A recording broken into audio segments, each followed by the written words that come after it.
un es sveicinātu Next tehnikas video apskatā. Šoreiz vēlamies parunāt par mobilo tālruni no kompānijas Sony Ericsson, salīdzinoši jaunu modeli, W508, jauks, manuprāt, īsti vasarai piemērots mobilais tālrunis, kura mērķa auditorija gan drīzāk varētu būt sievietes. Par to liecina kaut vai šis viņa ārējais viedols, kurā, kā mēs redzam, dejo jautri taurunīši. Protams, ja mēs nevēlamies šādi izskaistinātu modeli, mēs varam izmantot arī komplektā iekļauto vāciņu, kas ir vienkārši eleganti balts. Šis tālrunis ir neliels un jāsaka arī viegls. Ne tikai nepilns 100 gramu, tātad lieku svaru savā rokas somiņā jūs noteikti nesajūtīsiet. Ja runājam par lietošanas ērtumu, arī šeit daudz ko piebilst nav, telefons atverās viegli, tā kā viņam ir šī te korpusa īpatnība, kad eņģīte aiziet aiz aizmugurējā paneļa, viss ir ļoti uzticami un ērti. Atverot tālruni, kā jau teicu iepriekš, eņģis aiziet vienais otrs, tādējādi pasargājot pirkstus no iespiešanas, kā tas var notikt ar tām eņģēm, kas pieiet blīvi vien otrai klāt. Atverot tālruni, pirmais, ko mēs pamanām, ir tā iepaļās formas, kas ir vērojams visur, tā skaitā taustiņos. Būtībā šie te taustiņi atgādina tādas zaļas acis, kas ir gatavs piemiegt īpašniecei. Nu, un otra lieta, protams, ir krāsainais un kvalitatīvais ekrāns. Lietotājs var izvēlēties kā ekrāna tapeti jebkuru no tām, kas jau ir tālrunī, vai arī ieiet internetā un tās lejuplādēt, tātad piemērot maksimāli šo tālruni savām vēlmēm un uzskatiem, gan par dzīvi, gan par mobilo tālruni.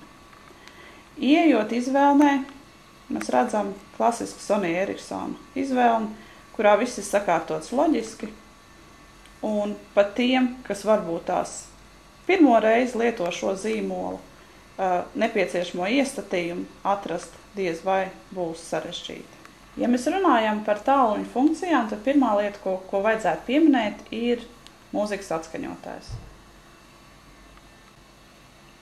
Vienkārši vadībā, tātad mēs varam palaist izvēlēto dziesmu, ar taustiņu sānos regulēt skaļumu, vai arī aiztaisīt cietu tālruni, un, ja vēlamies, pārtīt nākamo dziesmu. To paveic skārienjutīgie taustiņi. Tiesa, pirms tam es nedrīkstētu aizmirst, ka ir nepieciešams lietot šo taustiņu, kas atbloķē šo vadības bloku. Ja tālrunis ir palicis uz galda, atnākot mēs noteikti vēlēsimies paskatīties, vai kāds nav zvanījis. Lai to paveiktu, nav nepieciešams atvērt tālruni, atliek vien ieslēgt šo te mazo sviru, kas atbloķēs taustiņus.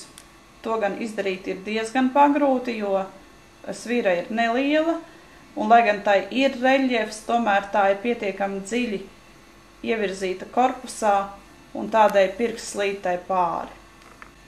Un pēc tam mēs ekrāniņā varam redzēt, vai ir pienākusi īsziņa. Ja būtu zvans neatbildēts, tad arī šeit tas uzrādītos. Tiesa, ja mēs runājam par ekrānu, šobrīd telpā saskatīt tajā visu var ērti, taču izejot saulē, tas prasīs ļoti lielu piepūli. Mūzikas atskaņotājs nav vienīgā lieta, ar ko jūs varēsiet kavēt brīvo laiku. Piemēram, šis tālrunis piedāvā iespējas jums izpausties arī radoši. Šeit var, piemēram, montēt video, ko būsiet arī uzņēmis ar šo pašu tālruni. Tad ir pieejams arī dažāda veida fotoapstrāde. Nu, piemēram, izvēlamies vienu fotogrāfiju, un pēc tam jūs varat mainīt gan gaismas balansu, gan spilgtumu šim attēlam, gan krāsu balansu, kā arī pievienot dažādas efektus. Šim tālrunim ir tāda lieta kā kustības sensors. Ko tas nozīmē? Piemēram, jūs esat svarīgā sapulcē, bet esat aizmirsis izslēgt skaņu. Nenoliedzam nepatīkama situācija, tomēr ar šo tālruni to atrisināt būs diezgan vienkārši. Tiklīdz iezvanīsies tālrunis, jums atliks pārlaist pāri roku savam tālrunim, un viņš automātiski izslēgs skaņu. tālruņa apklusināšana nav vienīgais, kur mēs varam izmantot žestu vadību. Šajā tālrunī ir atrodams spēle bowlings, un arī šeit mēs varam visas spēles darbības veikt tikai ar kustībām. Tātad, lai aizmestu bowlingu bumbu, mēs varam pavecināt tālruni un bumba aizlidos.